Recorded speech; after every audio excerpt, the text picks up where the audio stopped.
Hello everyone, आप सभी का फिर से स्वागत है। यह घटना चक्र इतिहास का डिस्कशन है और आज का टॉपिक है औरंगजेब। तो चलिए स्टार्ट करते हैं।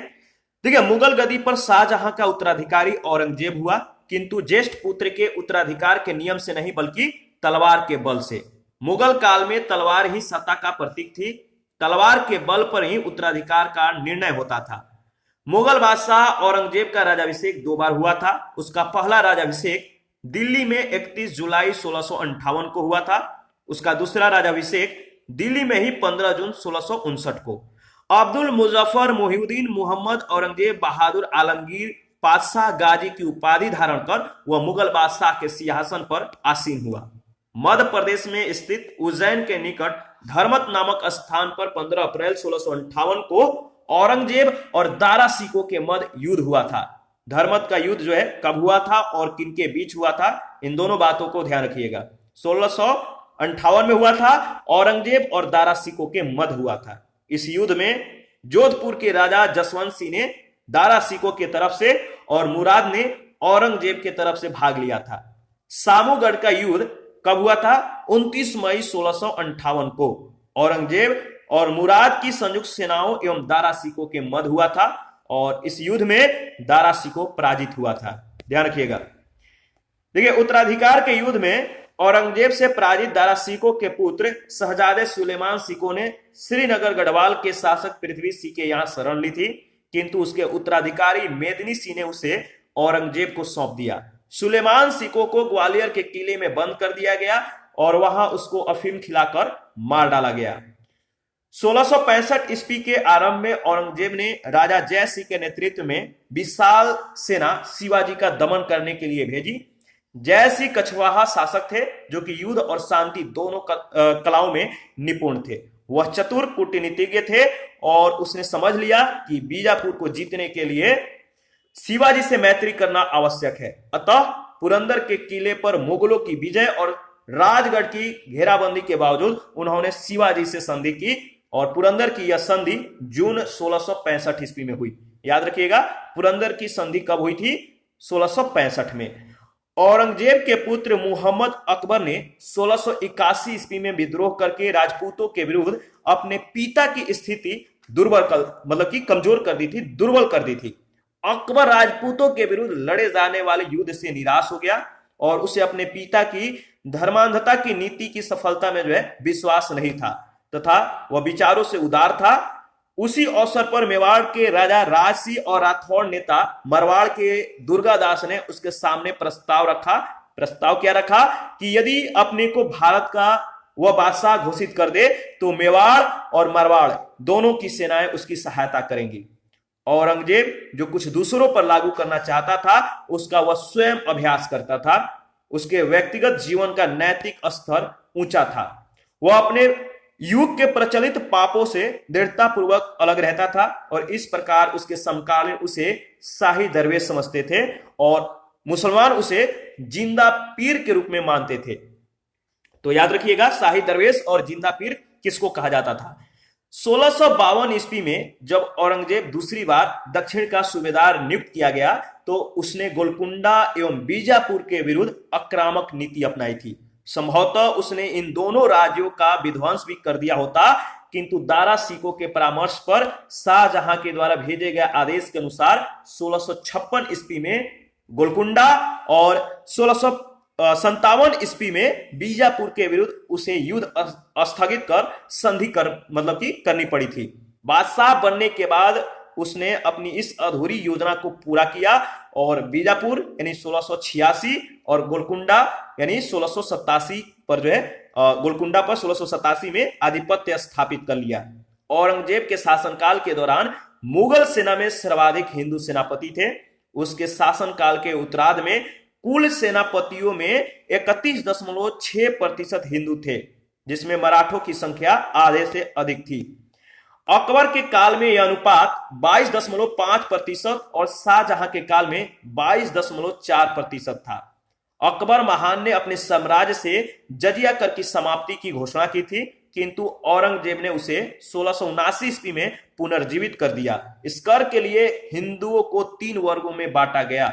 याद रखिएगा, पहला वर्ग था जिनकी आय 200 दिरहम प्रति वर्ष से कम थी उनको 12 दिरहम प्रति वर्ष देना था, और जिनकी आय 200 से 10,000 दिरहम प्रति वर्ष थी उनको 24 दिरहम जो है प्रति वर्ष देना था। और तीसरा जो कैटेगरी था जिनकी आय 10,000 दिरहम प्रति वर्ष के ऊपर थी उनको 48 दिरहम प्रति वर्ष देना पड़ता था। तो याद रखिएगा, देखिए स्त्रियां, गुलाम और 14 वर्ष के आयु से कम के बच्चे, भिखारी और आय रहित व्यक्ति इस कर के या इस कर से मुक्त थे। अधीनस्थ हिंदू राजाओं एवं ब्राह्मणों को भी इसे मतलब कि देने के लिए, इस कर को देने के लिए बाध्य किया गया। औरंगजेब सर्वोपरि एक उत्साही सुन्नी मुसलमान था। उसकी धार्मिक नीति सांसारिक लाभ के किसी विचार से प्रभावित नहीं थी। उदार, याद रखिएगा, उदार धारा के विरुद्ध सुन्नी कट्टरता के समर्थक के रूप में राजसिंहासन प्राप्त करने वालों की हैसियत से उसने कुरान के कानून को कठोरता से लागू करने का प्रयत्न किया। इस कानून के अनुसार प्रत्येक धार्मिक मुसलमान को अल्लाह की राह में मेहनत करनी चाहिए, या दूसरे शब्दों में तब तक गैर मुसलमानी देशों यानी दारुल हर्ब के विरुद्ध धर्म युद्ध यानी जिहाद करना चाहिए जब तक कि वे इस्लाम के राज यानी दारुल इस्लाम के रूप में परिवर्तित नहीं हो जाते। औरंगजेब ने सिखों पर जो है कलमा खुदवाया, नौरोज का त्यौहार मनाना, तुलादान और झरोखा दर्शन बंद कर दिया। याद रखिएगा, उसने अकबर के द्वारा प्रारंभ हिंदू राजाओं के माथे पर अपने हाथ से तिलक लगाना बंद कर दिया। वेश्याओं, जो वेश्याएं थी, इनको शादी करने अथवा देश छोड़ने का आदेश दिया, और दरबार में बसंत, होली, दिवाली आदि त्योहार मनाने जो है इसको बंद कर दिया गया, यानी इन सब पे पाबंदी हो गई। औरंगजेब ने औरंगाबाद में अपनी प्रिय पत्नी राबिया उल दौरानी के मकबरे का निर्माण कराया था, और समय क्या है 1651 से 1661 ईस्वी। इसे बीबी का मकबरा भी कहते हैं, और इसकी स्थापत्य कला शैली सुप्रसिद्ध ताजमहल पर आधारित थी, अतः इसे द्वितीय ताजमहल भी कहा जाता है। दिल्ली के लाल किले में औरंगजेब ने मोती मस्जिद का निर्माण करवाया। मेहरुनिसा औरंगजेब की पुत्री थी। इसका अतिरिक्त जहां आरा, रोशन आरा और गौहर आरा औरंगजेब की बहन और शाहजहां की पुत्रियां थी। औरंगजेब की अन्य पुत्रियां थी जेबुनिसा, जिंतुनिसा और बदरुनिसा तथा जिबदुतुनिसा। औरंगजेब ने जहां आरा को साहिबात उज जमानी की उपाधि जो है प्रदान की थी। देखिए, याद रखिएगा, ये जो नाम है ज्यादा उतना इंपॉर्टेंट नहीं है, मतलब कि ये इंपॉर्टेंट है कि जो उपाधि जिनको दी गई थी, किनको उपाधि, कौन सी उपाधि दी गई थी, ये थोड़ा ज्यादा इंपॉर्टेंट हो जाता है। तो औरंगजेब की अन्य पुत्रियां जो थी जेबुनिसा, जिंतुनिसा, बदरुनिसा और जिबतुनिसा, ये सभी जो है इनमें जो औरंगजेब ने जहां आरा को जो है इसमें एक उपाधि दी थी। क्या उपाधि था? तो साहिबात उज जमानी, इसकी उपाधि इसे प्रदान की गई थी। संत अथवा समर्थ रामदास महाराज के महान संत थे। संत अथवा समर्थ रामदास महाराज के महान संत थे। इनका जन्म 1608 ईस्वी में और मृत्यु 1681 ईस्वी में हुई थी।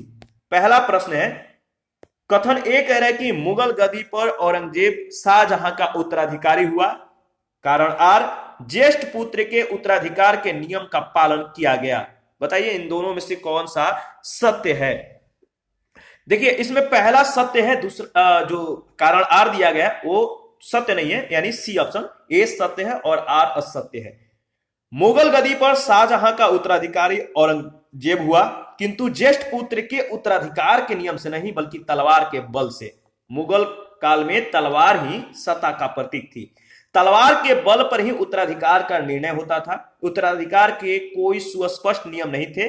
साथ ही शाहजहां के पुत्रों में दारा एवं सूजा के बाद औरंगजेब का क्रम तीसरा था। कथन सत्य है किंतु कारण गलत है। सेकंड नंबर है, निम्नलिखित में से किस मुगल बादशाह का 2 बार राज्याभिषेक हुआ था? तो आपको मालूम है, इसके बारे में हम लोगों ने डिस्कस किया था। कब हुआ था ये भी मालूम है, कहां हुआ था दोनों ये भी आपको मालूम है। तो सही जवाब होगा डी ऑप्शन, यानी औरंगजेब। मुगल बादशाह औरंगजेब का राज्याभिषेक 2 बार हुआ था। उसका पहला राज्याभिषेक दिल्ली में कब हुआ? 31 जुलाई 1658 को, और दूसरा राज्याभिषेक भी दिल्ली में ही हुआ था। कब हुआ था? 15 जून 1659 को। अब्दुल मुजफ्फर मोहिउद्दीन मोहम्मद औरंगजेब बहादुर आलमगीर बादशाह गाजी की उपाधि धारण कर वह मुगल बादशाह के सिंहासन पर आसीन हुआ। थर्ड नंबर है, धर्मत का युद्ध निम्न में से किन के बीच लड़ा गया? धर्मत का युद्ध निम्न में से किन के बीच लड़ा गया? तो आपको मालूम है सही जवाब होगा औरंगजेब और दारा सिकों के बीच।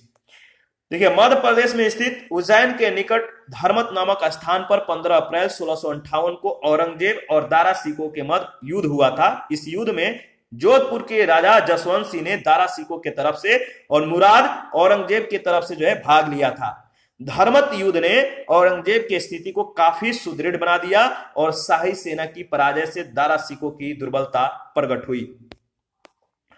देखिए, 4 नंबर है, निम्नलिखित युद्धों को कालानुक्रम में व्यवस्थित कीजिए और नीचे दिए गए कूटों में से सही उत्तर चुनिए। इसका सही जवाब क्या होगा आपको बताना है।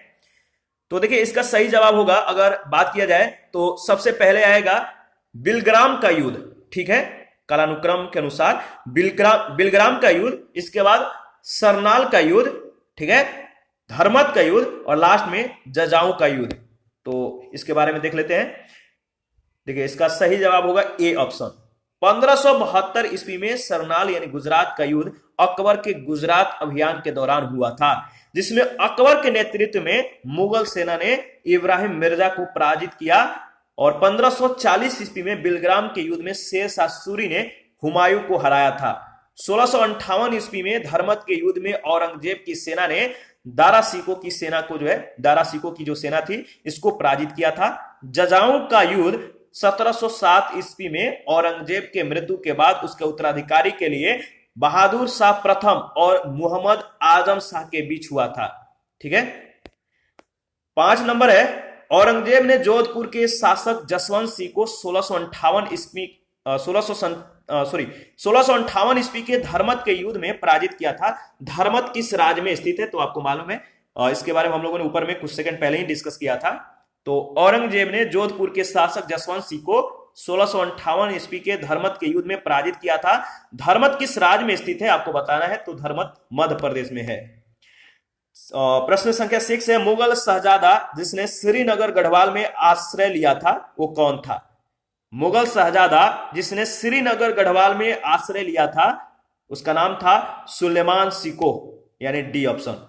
उत्तराधिकार के युद्ध में औरंगजेब से पराजित दारा सिको के पुत्र शहजादे सुलेमान सिको ने श्रीनगर गढ़वाल के शासक पृथ्वी सिंह के यहां शरण ली थी, किंतु उसके उत्तराधिकारी मेदिनी सिंह ने उसे औरंगजेब को सौंप दिया। सुलेमान सिको को ग्वालियर के किले में बंद कर दिया गया और वहां उसको अफीम खिलाकर मार डाला गया। 7 नंबर है, औरंगजेब के किस पुत्र ने विद्रोह करके राजपूतों के विरुद्ध अपने पिता की स्थिति दुर्बल कर दी थी? औरंगजेब के किस पुत्र ने विद्रोह करके राजपूतों के विरुद्ध अपने पिता की स्थिति दुर्बल कर दी थी? सही जवाब है अकबर, बी ऑप्शन। इसके बारे में देख लेते हैं। देखिए, औरंगजेब के पुत्र मोहम्मद अकबर ने 1681 ईस्वी में विद्रोह करके राजपूतों के विरुद्ध अपने पिता की स्थिति दुर्बल कर दी थी। अकबर राजपूतों के विरुद्ध लड़े जाने वाले युद्धों से निराश हो गया था। उसे अपने पिता की धर्मांधता की नीति की सफलता में विश्वास नहीं था। वह विचारों से उदार था और उसी अवसर पर मेवाड़ के राणा रासी और राठौड़ नेता मारवाड़ के दुर्गादास ने उसके सामने प्रस्ताव यह रखा कि वह अपने को भारत का बादशाह घोषित कर दे तो मेवाड़ और मारवाड़ दोनों की सेनाएं उसकी सहायता करेंगी। दुर्गादास ने अकबर को अपने संरक्षण में रखा, राजपूताना तथा खानदेश की कठिन यात्रा की, मुगल सेना से उसकी रक्षा की और उसे शिवाजी के पुत्र संभाजी के दरबार में पहुंचाने में सफलता पाई। 1682 ईस्वी में औरंगजेब स्वयं अकबर का पीछा करता हुआ दक्षिण भारत गया, किंतु अकबर फारस भाग गया और वहीं पर औरंगजेब के अंतिम काल में अकबर का मृत्यु हुई। प्रश्न संख्या 8 है, किस मुगल सेनापति के साथ शिवाजी ने 1665 में पुरंदर की संधि पर हस्ताक्षर किए थे? किस मुगल सेनापति के साथ शिवाजी ने 1665 ईस्वी में पुरंदर के संधि पर हस्ताक्षर किए थे? इसका सही जवाब क्या होगा बताइए। देखिए, इंपॉर्टेंट है, मैंने बोला था इसको ध्यान रखिएगा। तो इसका सही जवाब होगा जय सिंह, यानी बी ऑप्शन। देखिए, 1665 ईस्वी के आरंभ में औरंगजेब ने राजा जय सिंह के नेतृत्व में विशाल सेना शिवाजी का दमन करने के लिए भेजा। और जयसिंह कछवाहा शासक था जो कि युद्ध और शांति दोनों कलाओं में यह निपुण थे। वह चतुर कूटनीतिज्ञ थे। उसने समझ लिया कि बीजापुर को जीतने के लिए शिवाजी से मैत्री करना आवश्यक है। पुरंदर के किले पर मुगलों की विजय और राजगढ़ की घेराबंदी के बावजूद उन्होंने शिवाजी से संधि की। पुरंदर की यह संधि जून 1665 ईस्वी में हुई। याद रखिएगा। प्रश्न संख्या 9 है, किस मुगल बादशाह को जिंदा पीर कहा जाता है? किस मुगल बादशाह को जिंदा पीर कहा जाता है? तो आपको मालूम है, सही जवाब है औरंगजेब को। देखिए, औरंगजेब कुछ दूसरों पर जो लागू करना चाहता था उसका वह स्वयं अभ्यास करता था। उसके व्यक्तिगत जीवन का जो नैतिक स्तर था वो ऊंचा था। वह अपने युग के प्रचलित पापों से दृढ़ता पूर्वक जो है अलग रहता था और इस प्रकार उसके समकालीन उसे शाही दरवेश समझते थे और मुसलमान उसे जिंदा पीर के रूप में मानते थे। आगे बढ़ते हैं। प्रश्न संख्या नेक्स्ट जो है वो है हमारा 10 नंबर। निम्न में से कौन जिंदा पीर के नाम से जाना जाता था? तो आपको मालूम है, जिंदा पीर के नाम से कौन जाना जाता था? तो औरंगजेब। 11 नंबर है, औरंगजेब के काल में कौन यूरोपीय यात्री भारत आया? औरंगजेब के काल में कौन यूरोपीय यात्री भारत आया? देखिए, इसका जो ऑप्शन होना चाहिए, जो ऑप्शन में जो नाम दिया जाना चाहिए वो सही नहीं है, डाउटफुल है, तो इसको स्टार के मार्क से जो है मतलब कि इंडिकेट किया गया है। देखिए, अंग्रेजी यात्री पीटर मुंडी ये शाहजहां के काल में भारत की यात्रा पर आया था। विलियम हॉकिंस और टॉमस रो जहांगीर के समय और एंटोनियो मोन्सेराट अकबर के समय में भारत आए थे। इस प्रकार औरंगजेब के शासन काल में इनमें से कोई यात्री भारत नहीं आया था, इसलिए इसका जो ऑप्शन है डाउटफुल है। औरंगजेब ने दक्षिण में जिन 2 राज्यों को विजय किया था वह कौन थे? औरंगजेब ने दक्षिण में जिन 2 राज्यों का विजय किया था वो 2 राज्य थे बीजापुर और गोलकुंडा। 1652 ईस्वी में जब औरंगजेब दूसरी बार दक्षिण भारत का सूबेदार नियुक्त किया गया था तो उसने गोलकुंडा और बीजापुर के विरुद्ध आक्रामक नीति अपनाई थी। संभवतः उसने इन दोनों राज्यों को विध्वंस भी कर दिया होता, किंतु दारा सिकों के परामर्श पर शाहजहां के द्वारा भेजे गए आदेश के अनुसार 1656 ईस्वी में गोलकुंडा और 1657 ईस्वी में बीजापुर के विरुद्ध उसे युद्ध स्थगित कर संधि करनी पड़ी थी। बादशाह बनने के बाद उसने अपनी इस अधूरी योजना को पूरा किया। गोलकुंडा को जो है 1687 में और बीजापुर को 1686 ईस्वी में इस पर जो है आधिपत्य स्थापित कर लिया। और कहा जाता है कि औरंगजेब ने गोलकुंडा के किले को उसी तरह सोने की कुंजियों से खोला था जिस तरह अकबर ने असीरगढ़ के किले को खोला था। 13 नंबर है, औरंगजेब ने बीजापुर की विजय कब की थी? औरंगजेब ने बीजापुर की विजय कब की थी? तो 1686 ईस्वी में। याद रखिएगा, गोलकुंडा और बीजापुर, गोलकुंडा को 1687 में और बीजापुर को 1686 ईस्वी में मतलब कि इस पर विजय प्राप्त की थी। ध्यान रखिएगा।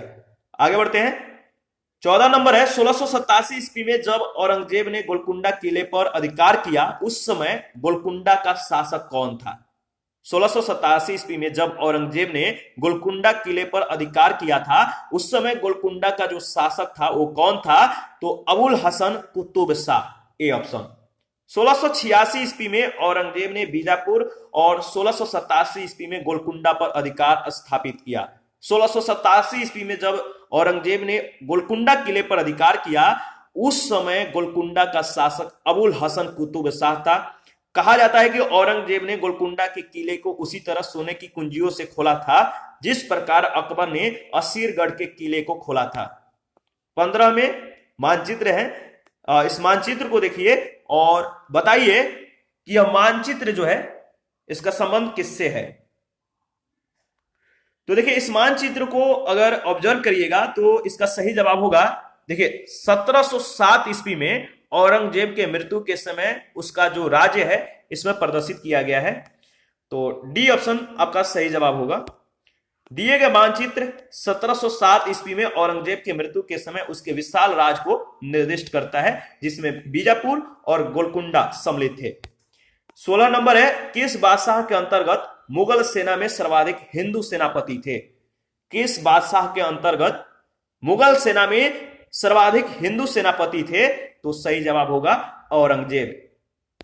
देखिए, औरंगजेब के शासनकाल के दौरान मुगल सेना में सर्वाधिक हिंदू सेनापति थे। उसके काल के उत्तरार्ध में कुल सेनापतियों में 31.6% हिंदू, जिसमें मराठों की संख्या आधे से अधिक थी। अकबर के काल में यह अनुपात 22.5% था, और जबकि शाहजहां के काल में यह जो परसेंटेज था कितना, 22.4%। याद रखिएगा।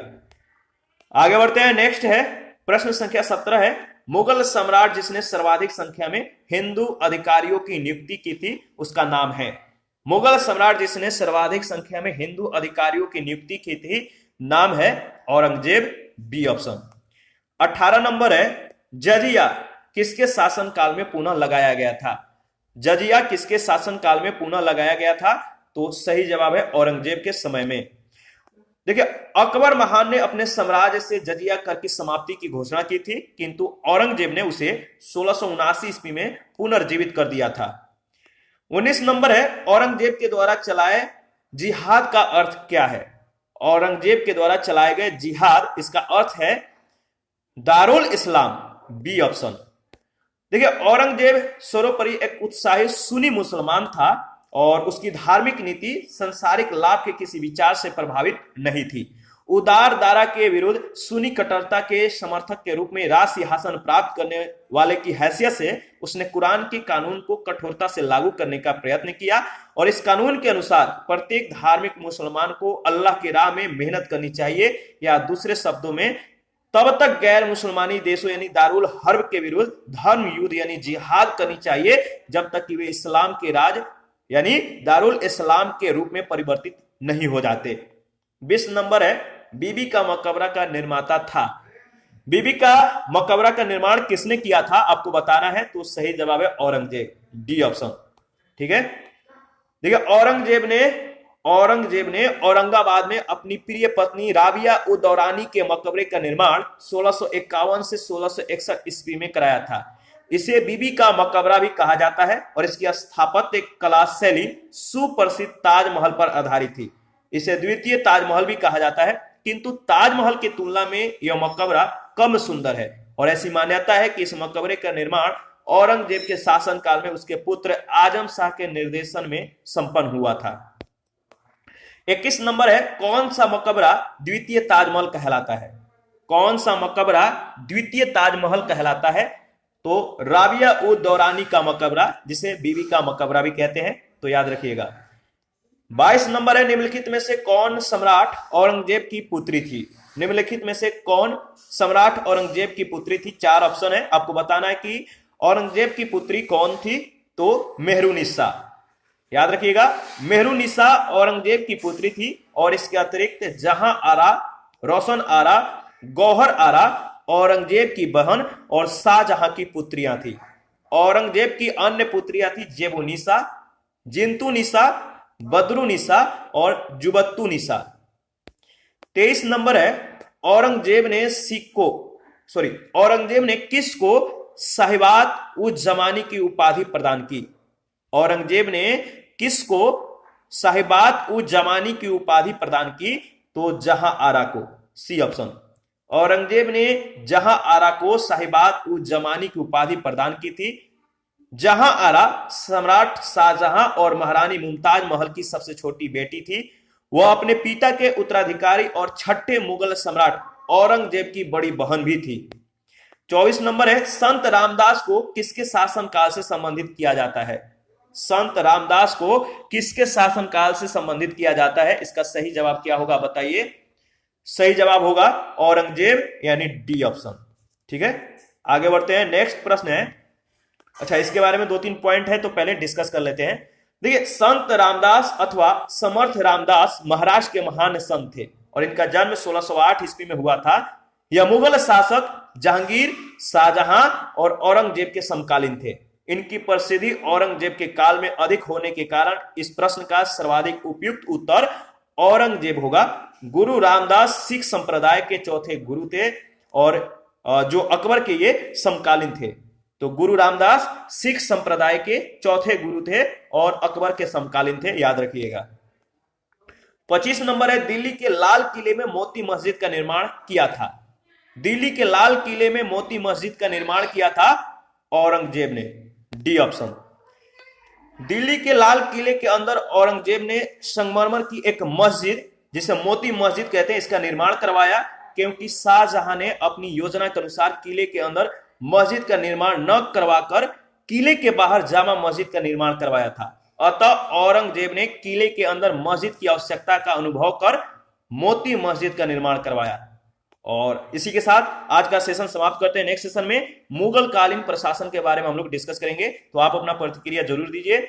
आपके प्रतिक्रियाओं का हमें बेसब्री से इंतजार रहता है। और जिन लोगों ने Telegram channel, Telegram quiz group, Facebook page, Instagram को ज्वाइन नहीं किया है तो वीडियो के डिस्क्रिप्शन बॉक्स में उसका लिंक है, आप ज्वाइन कर सकते हैं। और जिन लोगों को घटना चक्र का पीडीएफ चाहिए आप हमें कमेंट कर सकते हैं। ऑल घटना चक्र का जो पीडीएफ है हमारे पास अवेलेबल है। थैंक यू, मिलते हैं नेक्स्ट सेशन में।